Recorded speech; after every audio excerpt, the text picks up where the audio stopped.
Hello, friends. La la la la la. Welcome to the Bold Vocal. My name is Carissa Schrader, and today I'm talking about the importance of hydration for singers. I know we probably already know this, I hope. And if we don't, I'm not going to assume you guys know anything, actually. I'm just going to go in and tell you why it's important for singers to hydrate. You probably have heard that. But if not, today's the day. You're going to learn today. Okay. I am in need of hydration right now. We're going on the last train to hydration station. Oh, yeah. It's a sing talk kind of day, friends.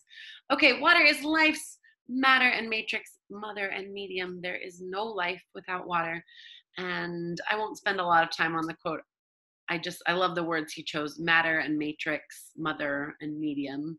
Those all strike me as words that I understand on a visceral level, and it is a life-giving force, water. So just kind of a reminder that nothing exists on this planet without it, including ourselves and our earth. So don't forget about it. It's mighty important. Here we go. Why do singers need water? We'll start here on the right side, which is the human category. Adults are comprised of 60% water, and all of your cells, not just the ones that come in contact with it, the swallow, the stomach, the waste, that's not the only pieces of our body that get the water. The whole body gets the water metabolized and distributed. That metabolization takes about 4 hours. So the water you're drinking now is for your voice 4 hours from now. Just a heads up, okay? Water also has major effects on brain function, energy, mood, memory, and concentration. If I'm having a really bad day and tail spinning, and I speak to my coach for copywriting, Lauren Vanessa Zink, ZINK.com, if you want to check her out, LaurenVanessaZink.com. She's incredible, and she's got a great podcast. If I'm having a weird day, she'll be like, okay, well, how much water have you had? It's the first question she asks me if I'm in a weird day. And the answer almost always in those stressful times in life is, I don't know, or not enough, definitely not much, right? Because our whole body goes into a state of panic. And so if you're adding on a lot of tasks, and we forget to drink a lot when we're very busy, very focused on the computer or getting stuff done or running around, we don't stop and drink water. And then our mood tanks, energy tanks, focus tanks. We need it. Moving over here to the voice, the vocal folds are a thin tissue covered in a watery mucus. So it's like the coating on your eye. If you want to learn more about the actual makeup, you can go back a few videos to the vocal anatomy video, and you're going to find more information about the structures here. But the vocal folds or vocal cords, they're always covered in this mucosal membrane. I am dehydrated. You can hear it.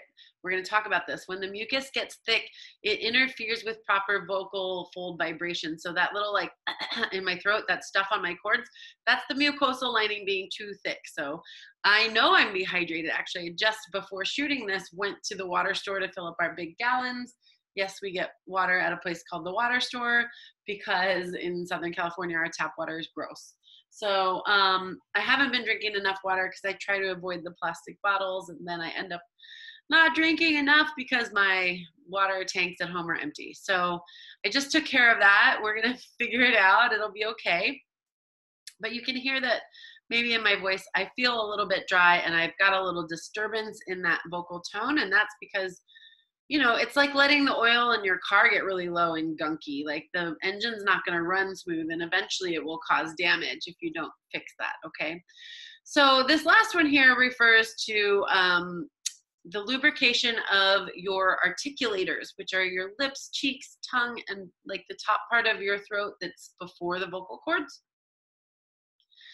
And if your voice is feeling kind of gummy or gunky, or like not your voice, but your mouth, like your actual mechanism for making the sound come out is feeling like smacky, you can hear it like all that gross, that's like one of my, I hate that sound. Anyway, that can be fixed by drinking water on the moment. So my cords are dry because I haven't had enough water today. I can't do much about that, but I'll show you what we can do soon. We'll get there. But this, drinking water in the moment, is going to help me keep the articulators working at high function. So you need 2/3 of your body weight in water per day. So multiply by 0.66. I'm attaching a link for a water calculator. You can enter in your info. It'll tell you how much water you need, but that's a little tricky because it comes out in ounces. And you can see, I'm going to give you an example of how that gets tricky really quickly. Say you're supposed to drink 156 ounces of water per day. And then you're like, okay, so then you have to divide that by 8 because there's 8 ounces in every cup. And then you'd be like, well, what size am I drinking a cup? So most people are drinking a pint glass, which is actually 2 cups or 16 ounces. So then you have to divide that number by 16 and keep track of every pint glass. It gets kind of daunting, right? Unless you're really into that sort of math. And some people, maybe that's like, you're all about it. But for a lot of us, that's going to be more of a barrier to entry of tracking our water because it's kind of just a pain in the ass, to be honest. So we've got Plant Nanny is an app that I love and that I use regularly. I'm going to attach an article that tells you a little bit about that and probably gives you a link to find it, but you can just look in the app store for Plant Nanny and it gives you a little baby plant and you got to water it, and when you water it, it grows, and then it grows, and when it's fully grown, you put it in the garden, and then you keep doing that. You fill up your garden, you get all these badges of rewards, and it sings to you, it gets happy when you water it. So it's a fun habit building app, and it also gives you reminders. It's like, hey, please water your plant. You're the plant. And then it also dies if you don't take care of it, and it's the saddest little like skull and crossbones. It's all like meh. So that number is pretty general, but if you are drinking alcohol, smoking cigarettes, smoking marijuana, a bunch of other stuff that's fun to do, you're going to need more water than if you're in a sober state of living. Also, if you're somebody who works out a lot, you're going to also need more water and more electrolytes, which we'll get to in a second. So come up here to pay attention to bodily cues. We're in that right-hand category now. That means things like this. Your pee, your urine should be clear to light yellow. If it's starting to turn bright yellow or into the like amber shades, you are dehydrated. If you're getting toward amber, it's like that's not good. Regular yellow, you're starting to dehydrate. So you really want to see clear to slightly pale yellow urine, and that's a good indicator. If your lips feel dry or your hands feel dry, you need lotion or Burt's Bees. Your voice is probably dry too. So if you find that happening, you're going to want to make sure you're taking care of that water right away, because there is kind of a chapstick for your voice. We'll get there. I'm teasing you about this. But really, the water you drink is not going to hydrate those cords right away. You want to drink early and drink often. When you do find out just how much water your body needs, you might be a little intimidated by getting it in. It's like kind of a task to get enough water in a day. So one of the best ways to do that is just wake up and knock it out. Just get a whole, hydro flask in your body right away. It's going to improve your mood and your energy and your focus and your concentration anyway. So just get your body buzzing on a beautiful level right away in the morning. Because if you're playing catch up at the end of the day, guess what else happens? You have to pee all night when you're trying to sleep. So drink early, drink often. This is that vocal cord disturbance I'm talking about. This is the ideal time to film this. Excuse me. Also, you don't want to clear your throat much like that. It's not great. This is not ideal, people. So manage electrolyte balance. This has to do with the amount of salt in the water and in the body. Your body is naturally saline just a little bit. So you can add a teeny little pinch of Himalayan salt to your water, not enough to taste it. And that will help you absorb the water and keep it versus just flush. So I will link to a high quality Himalayan salt you can get on Amazon if that's something that interests you. But yeah, if you're working out or sweating, and when I sing, I sweat, right? Even in a full body warm up, I'm going to break a sweat. In a show, I'm definitely sweating. So we need to replace electrolytes, not just water. You can also do that through Smart Water, Pedialyte, which has sugar, but if you like that, or sports drinks, which have a lot of sugar. And then there's also coconut water, which has some natural sugar. And read the labels on those. Some of those have a lot of added sugar, but like Vita Coco, and there's a few that are pretty natural. So those are all going to help you replace electrolytes. Otherwise, just a little salt in the water. Eat more fruit. Fruit. It was all run by fruiting. That did not sound like Mrs. Doubtfire. High water fruits, watermelon, pineapple, apple, orange, right? Things like avocado and banana, they're good for you, but they're not necessarily great for hydration. They're not very watery. And then also, if you eat those like right around the time you sing, they have the potential to gunk up the articulators. So again, not the cords, because if the avocado or the orange were on the cords, you'd be choking. But in the mouth, you know, that can kind of get that smacky sort of thing going on. Does water temperature matter? No and yes, no and yes. No, it doesn't. Drink water. It doesn't matter. If you like your ice cold water, drink it all day long. If you like water very hot, drink your water very hot. If you like room temp, drink it water. Doesn't matter. You can drink LaCroix, you can drink Topo Chico, you can drink Perrier, or what's the other one? Aqua. There's an Italian one too. All the countries have their own sparkling water. Those count as hydration. All of that does count as hydration. Even tea and coffee count toward hydration. They're not as dehydrating as people once thought. So those even count toward your water. However, when temperature does matter is when you're in the act of singing. When you are physically engaged in singing, you don't want to cool down those mechanisms. So it's personal preference. I like to sing room temperature to warm water because, yeah, you're like stretching all this out. You're getting a lot of blood flow and circulation happening in that part of your body.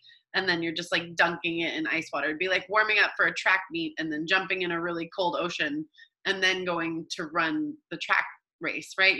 You'd almost have to warm up again. That's why people get fussy about their water temperature. Okay, steam. This could help me right now because I'm having a gunky throat larynx moment. Why steam? It's the only form of topical hydration we can get on the cords. So everything else gets blocked from the lungs because we don't want to breathe solid things. Water vapor, steam is a water vapor, can pass directly over the cords. So those water molecules get kind of deposited on the cords that way. And a reminder that water can take up to 4 hours to drink and reach the cords. So how should you steam? Closed steam or hot tea shower? What do you guys think? Hot tea is the only correct answer there, which is you can kind of cup your hands over it. The closed steamer is too hot. That steam can burn the cilia in your nose and throat, those little teeny tiny hairs, and that could do some of the damage that's equivalent to smoking. So we don't want to use steam to create damage. And also the closed steamer spatters. So you could get lots of hot water on your body, which would be very painful. So I don't recommend that. And I think the reason people do that is they're cheap and they travel well. So I'm going to give you two options here for that are not a closed steamer in just a moment. The shower is a great question because we love singing in the shower, right? Everyone loves singing in the shower. If you don't, you're dead inside. I don't know what's wrong with you. Just kidding. The problem with steaming in the shower is that to get the shower hot enough for steam, you're probably sweating when you're in it. And you wouldn't notice that because you're in water. But really by doing that, you're actually creating the need to replace electrolytes and water after your shower. So I do encourage warming up in the shower. The reverberance is very nice and the warmth is nice and it's private and it sounds good. So do it, but that actually you need to hydrate after your shower internally. So that doesn't actually count.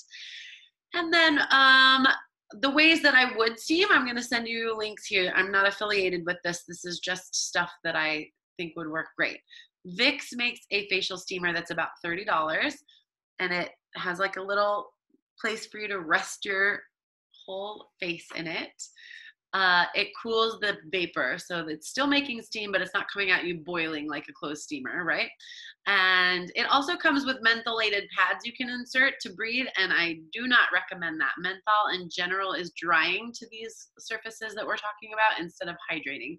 So menthol will help open your nasal passages if you're having a hard time breathing, but it's also going to dry the cords. So it's not that great for you in the singing sense of hydration. So don't use the mentholated pads if you use that. And then there's another one called My Pure Mist Cordless, which is a handheld device with a rechargeable battery that goes over the snout sort of area. And that one's going to be really good if you're kind of in that high level pro world. This is going to be something you want because you can use it on an airplane or use it, on a tour bus, or throw it in your bag for later if you're between gigs and whatever, because it's rechargeable. But that one's about $150 to buy, and then there are continued purchases with that because they ask that you use their solution in it and not just tap water. And their solution, I assume, is probably slightly saline, so that you get the right balance for your body. Okay, so that one's much more expensive, but if you're in that kind of super pro world, it's probably worth the investment for you. When to steam is a great question that I get often, and I think the answer to that really depends on what you're trying to achieve and the conditions around you. For example, if I had a gig tonight, I would get off this call and I would steam right away or I might anyway, just for my own comfort, because my voice is dry. I can feel it. I like to steam first thing in the morning is a nice time. You wake up a little bit dehydrated from sleeping 8 hours. Or hopefully somewhere around there. So it's good to hydrate right when you wake up with that full bottle of water, maybe a steam. And also if you do it in the beginning of the day, you can listen to a guided meditation, kind of get your head on straight, wake up and get about that day in a nice focused way. I also could see that flipped over into a nighttime routine. So I like to steam right as I'm going to bed, listen to a meditation to kind of calm my mind and scan the body and come down off that crazy train called life and get ready for sleep. Same thing for before a gig. So if it's before a gig, I will warm up my voice first, and then I will steam, and then I'll put on my makeup and start to get ready, kind of in that order. All right. That wraps us up. Today's water is tomorrow's voice. That's your mantra. I want you to remember that and think about it. If you've got something tomorrow or a busy weekend coming up singing, you need to be drinking lots of water throughout the week to make sure you're ready to go. It needs to be 2/3 of your body weight per day in water, and I will send you links to resources to help you manage that. We want to be balancing electrolytes with salt, and we want to get plenty of hydration from our diet as well as just drinking water. And then when you find yourself in a last minute bind like me here today, or just if you're in a dry climate, you can steam your voice to get that immediate topical hydration. So this is the Burt's Bees for your voice is steam. It's the only thing you can put right to your cords that will help plump them up and restore. And enjoy some quiet time while you do that. It's a great time to get your head right. You can't meditate and multitask like ever. This is like one thing you can do while you meditate that counts is breathe in steam, right? You just have to breathe, which is basically all you have to do when you meditate also. I hope you guys have an amazing day. Thank you so much for stopping by here and being part of the Love Your Larynx series. I'm open to any feedback or questions you have. Email me or leave them in the comments and I will be happy to get back to you. Have a good one.